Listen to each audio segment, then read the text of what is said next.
بسم اللہ الرحمن الرحیم۔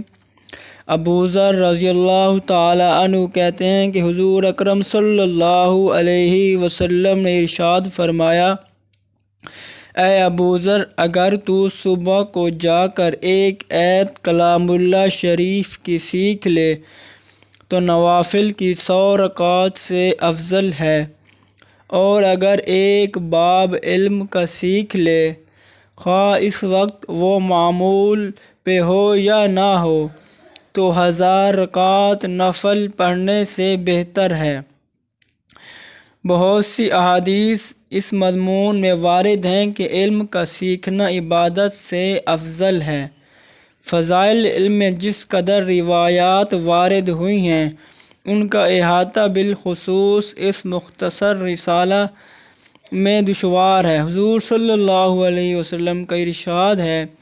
کہ عالم کی عابد پر فضیلت ایسی ہے جیسا کہ میری فضیلت تم میں سے ادنیٰ شخص پر